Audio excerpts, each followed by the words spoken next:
From legendary villains crossing over from another franchise altogether, to long since forgotten titans choosing to get back in the saddle, these are the superhero actors and characters who decided they'd stayed away long enough. But they were still gone a bloody long time. I'm Gareth from WhatCulture.com, and here are the 10 longest gaps between superhero movie appearances. Number 10. Natalie Portman's Jane Foster. Thor: The Dark World to Avengers Endgame, 6 years.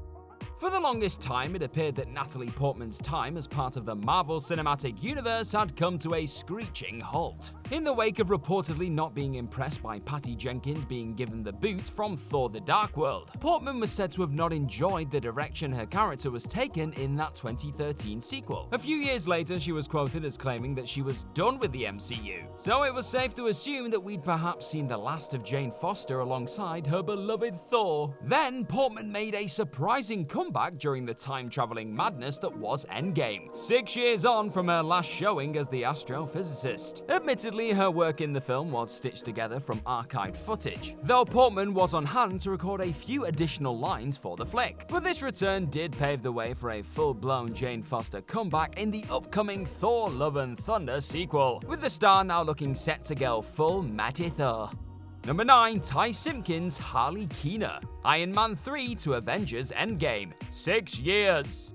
Alongside the aforementioned Jane Foster and even Thor's fallen mother, Frigga, another face that had spent a whopping 6 years away from the ever-expanding MCU, decided to arrive back on the scene in the Infinity Saga concluding Endgame. Instead of showing up in the past on Asgard though, this returning character decided to rock up in the MCU present, during perhaps one of the most moving moments of the entire tear-jerking epic, as the camera pans back over the many friends and members of family gathered to pay their respects to a fallen Tony Stark. A rather familiar but long since forgotten Iron Man ally soon comes into view. None other than Harley Keener, played by the brilliant Ty Simpkins, is seen taking in the loss of his one-time bud, with the two last being seen on screen together during Shane Black's third Iron Man entry. And with Simpkins reportedly still having one film left on his 3-feature Marvel contract, fans of the quick-witted Keener shouldn't bet against another appearance further down the road.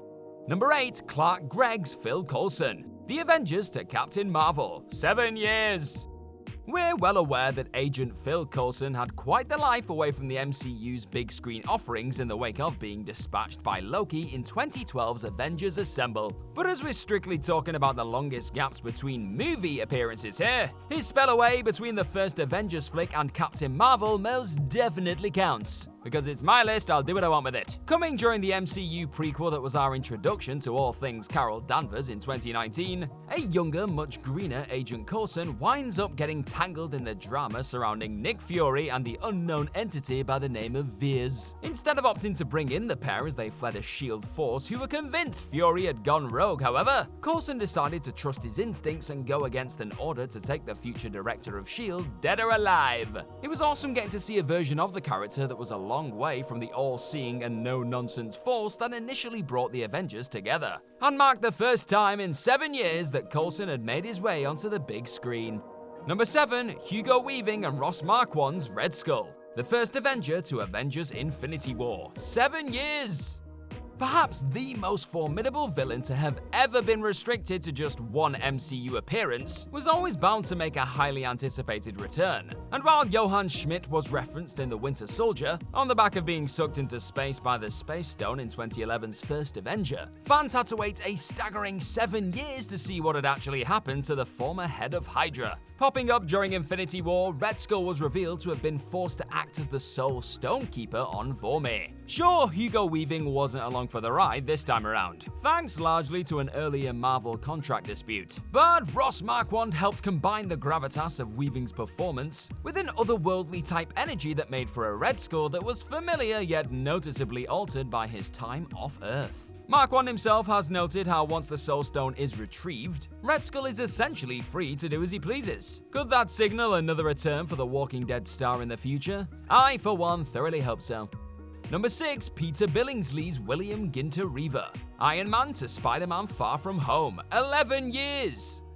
As revealed during 2019's Spider-Man Far From Home, not every one of Tony Stark's employees were fiercely loyal to the late Iron Man. In fact, a number of them had all conspired against his protege Peter Parker to successfully get their hands on Stark's Edith glasses and the orbital weaponized drones that came along with them. Yet it's during the revealing of Quentin Beck's dastardly plan that a character next to nobody even remembered existed made an oddly satisfying return, tying together the first MCU flick, Iron Man, with Phase 3's last offering. Scientist William Ginter Riva, who was memorably once verbally blasted by Jeff Bridges' Obadiah Stane for not being able to replicate Tony Stark's early work on the Iron Man suit, is revealed to be in on the plan, highlighting his 11-year mission to get back at the company that had once belittled and underappreciated his work. This was simply another reminder that there's no such thing as an insignificant character in this grand universe. Number 5. J.K. Simmons, J. Jonah Jameson. Spider-Man 3 to Spider-Man Far From Home. 12 years!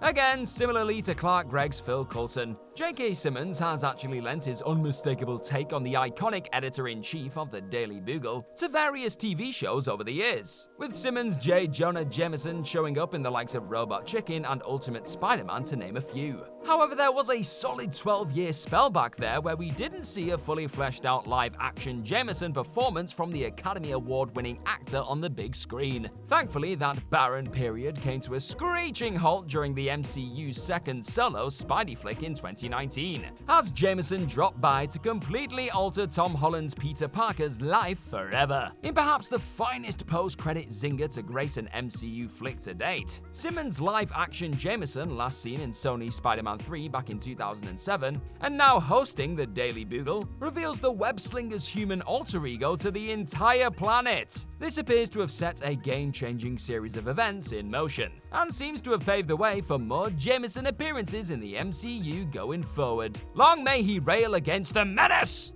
Number 4. Tim Roth's Abomination. The Incredible Hulk to Shang-CHI. 13 years. Marvel Studios' only real reference towards the Incredible Hulk in the wake of that lackluster early Phase 1 flick came in the form of Thaddeus Thunderbolt Ross returning to the mix during and after Captain America's Civil War. Yet all that quickly changed with the unexpected re-emergence of a character last seen colliding with Big Green himself in that 2008 feature, during a trailer for the brand new Shang-Chi solo outing. What appeared to be Abomination could be seen squaring off with Wong in an arena of sorts. And sure enough, the feature itself consolidated the return of the beastly Titan. Kevin Feige was quick to confirm that this was indeed the same character we'd last seen in 2008, though he didn't go as far as to state that Tim Roth was back in the role of Emil Blonsky. That being said, the reports of Roth signing on to appear in the upcoming She-Hulk series all point to a long-awaited substantial return for one of the MCU's most underappreciated villains. Number 3. Tobey Maguire's Spider-Man. Spider-Man 3 to Spider-Man No Way Home. 14 years. Look, in any other circumstance, declaring that a character was 100% gonna show up in a film they've not been officially announced for would be met with widespread eye rolls. But at this point, it would likely be a bigger surprise to get through the upcoming third MCU Spidey flick without seeing everyone's, or at least many people's, favorite Sony live-action Spider-Man. So with that being said, when Tobey Maguire's Peter Parker gets dragged into the multiversal chaos that is set to thoroughly change up both Tom Holland's Spidey world and the rest of the MCU in general, it will be the first time in a staggering 14 years that the Naughty's web-slinger will swing onto our screens in full spandex. Notably, should another highly likely rumor be proved true, and it probably will, it will also be Andrew Garfield's first time back in the red and blue since 2014's The Amazing Spider-Man 2, making it 7 whole years since he last got webby. No Way Home undoubtedly has the potential to go down as an MCU all-timer, but Maguire's time away from the Marvel Universe won't be the longest spell brought to an end by this mega movie. Speaking of which, number 2, Alfred Molina's Dr. Octopus. Spider-Man 2 to Spider-Man No Way Home. 17 years.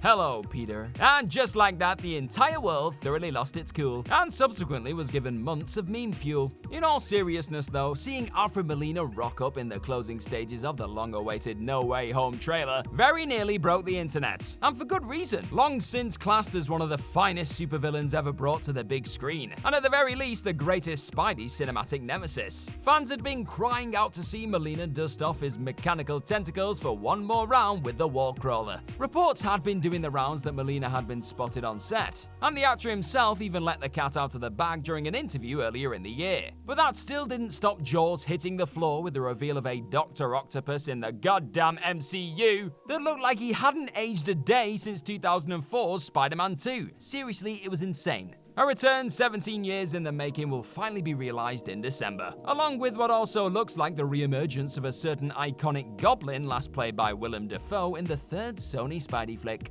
Number 1. Michael Keaton's Batman. Batman returns to The Flash. 30 years.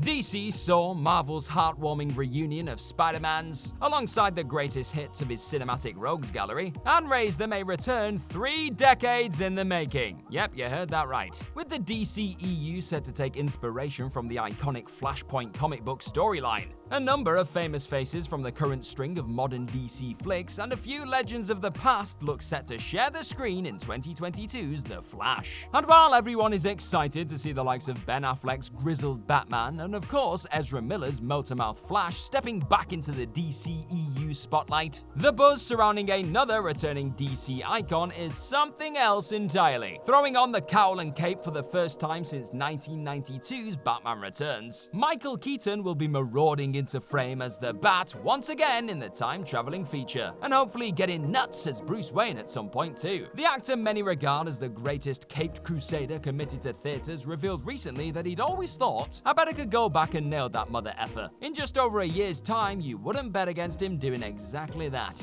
Because, you know, he's Batman.